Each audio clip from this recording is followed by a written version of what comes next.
Hello friends, नमस्कार। Welcome to my channel Shanti peace of mind. दोस्तों, आज हम इंदिरा एकादशी पे चर्चा करेंगे।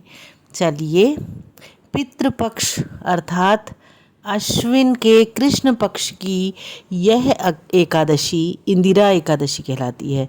अन्य एकादशियों के व्रत के पुण्य से तो व्रत करने वाले को सर्व सुख और अंत में मोक्ष प्राप्ति होती है, परंतु इस एकादशी का व्रत करने वाले को तो 7 पीढ़ियों तक के पितृ तर जाते हैं। इंदिरा एकादशी का व्रत करने वाला स्वयं तो मोक्ष प्राप्त करता ही है और साथ ही साथ वह अपने सब पितरों का उद्धार करके उन्हें भी दिव्य लोकों में प्रवेश का अधिकारी बना देता है। और इस एकादशी को भगवान शालिग्राम की पूजा की जाती है और पूजा तथा प्रसाद में तुलसी दल अर्थात तुलसी की पत्तियों का प्रयोग अनिवार्य रूप से किया जाता है। दोस्तों, एक समय की बात है दोस्तों, धर्मराज युधिष्ठिर ने पूछा, हे माधव, हे जनार्दन, अश्विन मास के कृष्ण पक्ष की एकादशी का क्या नाम है? इसके व्रत की विधि और फल क्या है? सो कृपा करके कहिए। श्री कृष्ण जी ने कहा, हे राजन, इस एकादशी का नाम इंदिरा एकादशी है। यह एकादशी पापों को नष्ट करने वाली तथा पितरों को अधोगति से मुक्ति दिलाने वाली है। आप ध्यान पूर्वक इसकी कथा सुनो। इसके सुनने मात्र से वाजपेयी यज्ञ का पुण्य फल प्राप्त होता है।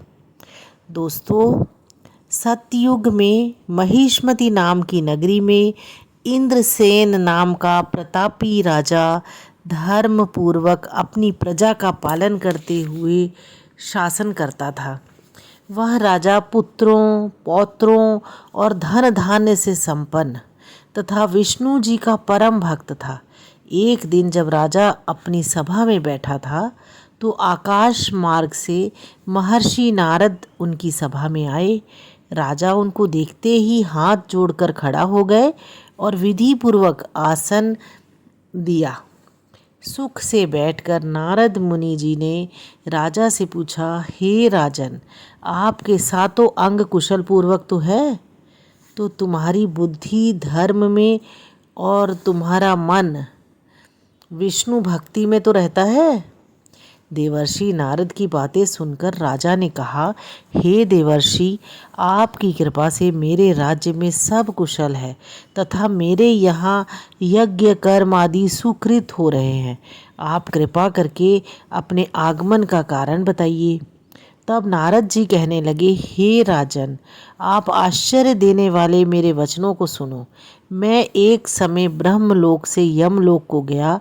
वहाँ श्रद्धापूर्वक यमराज से पूजित होकर मैंने धर्मशील और सत्यवान धर्मराज की प्रशंसा की। उसी यमराज की सभा में महान ज्ञानी और धर्मात्मा तुम्हारे पिता को एकादशी का व्रत भंग होने के कारण देखा। उन्होंने जो संदेश दिया वह मैं तुमसे कहता हूँ। तुम्हारे पिता ने कहलवाया है कि पूर्व जन्म में कोई विघ्न हो जाने के कारण मैं यमलोक में ही रह रहा हूँ। हे पुत्र, यदि तुम इंदिरा एकादशी का व्रत मेरे निमित्त करो तो मुझको स्वर्ग की प्राप्ति हो सकती है।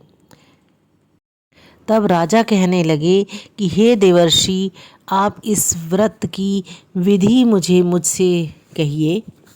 तो नारद जी ने कहा, हे राजन, अश्विन मास के कृष्ण पक्ष की दशमी के दिन प्रातःकाल श्रद्धा सहित स्नान करना चाहिए। इसके पश्चात दोपहर को भी स्नान करना चाहिए। उस समय जल से निकलकर श्रद्धापूर्वक पितरों को श्राद्ध करें और एक समय भोजन करें और रात्रि को पृथ्वी पर शयन करें। दूसरे दिन अर्थात एकादशी के दिन प्रातःकाल दातुन कर और स्नान करें। उसके पश्चात भक्ति पूर्वक व्रत का संकल्प करें। संकल्प करते समय भगवान से श्रद्धा पूर्वक कहें, प्रभु, मैं आज निराहार रहूँगा और समस्त भोगों का त्याग कर कल भोजन करूँगा। हे भगवान, आप मेरी रक्षा करने वाले हैं, आप मेरे व्रत को पूर्ण करें।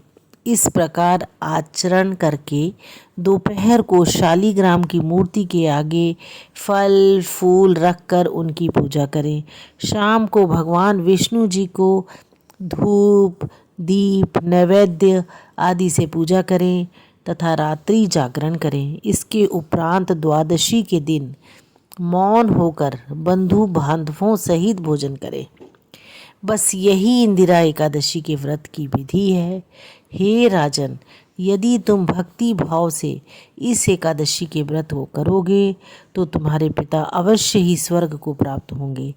देवर्षि नारद जी राजा को यह उपदेश देकर अंतर्ध्यान हो गए। राजा ने इंदिरा एकादशी के आने पर बंधु बांधवों और दरबारियों सहित इस व्रत को किया। व्रत के प्रभाव से आकाश से पुष्पों की वर्षा हुई और राजा का पिता यमलोक से गरुड़ पर चढ़कर स्वर्ग को गए। राजा इंद्रसेन भी एकादशी के व्रत के प्रभाव से इस लोक में समस्त सुख भोग कर अंत में स्वर्ग लोक को प्राप्त हुए। श्री कृष्ण भगवान ने अंत में कहा, हे धर्मराज युधिष्ठिर, यही इंदिरा एकादशी का महत्व है। इस कथा के पढ़ने व सुनने मात्र से समस्त पाप नष्ट हो जाते हैं और अंत में स्वर्ग लोक की प्राप्ति होती है। जय श्री कृष्ण। हाँ दोस्तों, अगर मेरा चैनल पहली बार देख रहे हैं तो इसे सब्सक्राइब करना ना भूलें और इसे अगर पसंद आया है आपको ये वीडियो तो इसे लाइक करें, अपने दोस्तों में भी शेयर करें। मैं बहुत अच्छी अच्छी जानकारी आपके पास लेकर आती रहूँगी। आपका जीवन सुखी और समृद्धशाली रहे। जय श्री कृष्ण।